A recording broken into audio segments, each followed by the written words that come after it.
नमस्कार and good evening.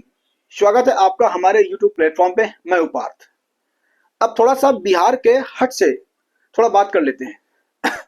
दरअसल में क्या है कि आज अमेरिका की मतलब कि अमेरिका ने एक रिपोर्ट पब्लिश की है। इस रिपोर्ट में ये कहा गया है कि जो मई में ऑपरेशन सिंदूर हुआ था उसमें भारत पाकिस्तान से मतलब कि युद्ध हार गया है। यानी भारत हार गया था पाकिस्तान से।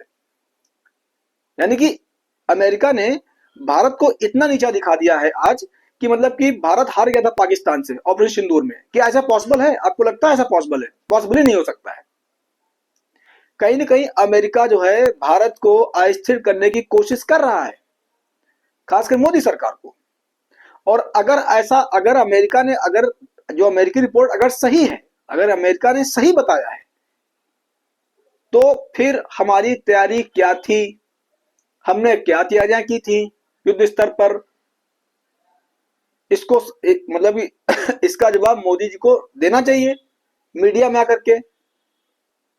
क्या जिस प्रकार से ये रिपोर्ट पब्लिश हुई है अमेरिका के द्वारा, क्या मोदी जी आएंगे और कहेंगे आकर के मीडिया में कि ये जो मतलब कि ये जो रिपोर्ट सामने आई है ये सिर्फ एक झूठी खबर है, केवल भारत को बदनाम करने की साजिश है?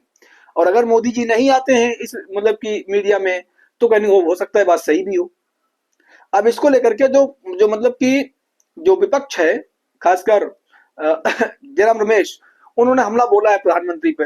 उन्होंने हमला किया सीधा भारत सरकार पे कि नरेंद्र मोदी को, भारत सरकार को खुल के सामने आना चाहिए, इसमें कहना चाहिए कि आपने क्या लगा रखा है। कभी आप कहते हो हमने युद्ध रुकवाया, कभी कहते हो डेड इकॉनमी कह देते हो, कभी कहते हो कि मतलब भारत युद्ध हार गया था, कभी कहते हो भारत के 6 राफेल गिरे थे, कभी कहते हो राफेल गिरा ही नहीं था।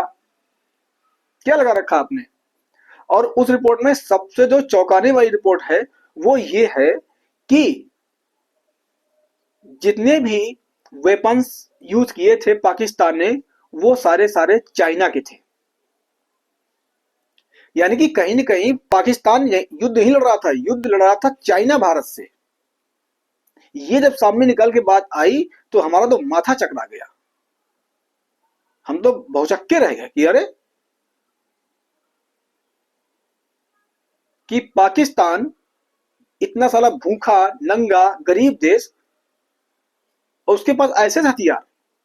तो यूएस रिपोर्ट, जो रिपोर्ट का नाम है US China economic and security cooperation, इस रिपोर्ट में बाकायदा डिटेल में मेंशन किया अमेरिकी सरकार ने। तो अगर इस प्रकार की अगर मतलब भारत सरकार पर मतलब अगर एलिगेशन लगाए जा रहे हैं तो मतलब अमेरिकी सरकार के ऊपर, तो ये सोचने विचार है।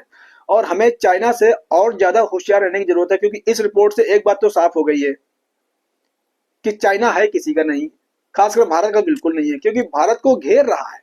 भारत को जो है चाइना घेर रहा है। चाहे आप प्रेजेंट टाइम देख लो, नेपाल को, बांग्लादेश को देख लीजिए आप, ठीक है, म्यांमार को देख लीजिए आप, हमारा कैसा डिस्प्यूट रहा था इंडिया म्यांमार का। उसके बाद कर लेते हैं श्रीलंका, इंडस ओशियन में भारत को घेर रहा है। तो कहीं ना कहीं चाइना की इधर पाकिस्तान को को तो मिला ही लिया है, इधर मतलब कि सीपेक बना रहा है, रोड बना रहा है। तो कहीं ना कहीं चाइना एक ही पॉलिसी, भारत किसी प्रकार से घेर लिया जाए, स्ट्रिंग पल्स पॉलिसी के थ्रू चाइना काम कर रहा है। तो भारत सरकार को बहुत ही सोच समझ के कदम रखना पड़ेगा, फूंक कदम रखना पड़ेगा। क्या हमारी डिप्लोमेसी, क्या हमारी फॉरेन पॉलिसी क्या फेल हो गई है?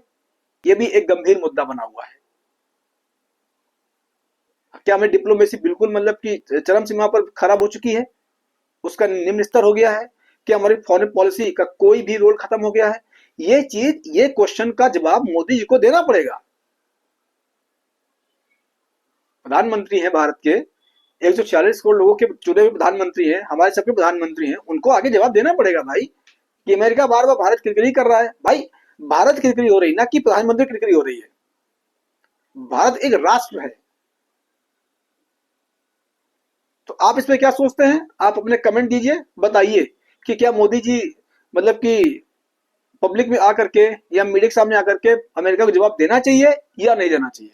बहुत धन्यवाद।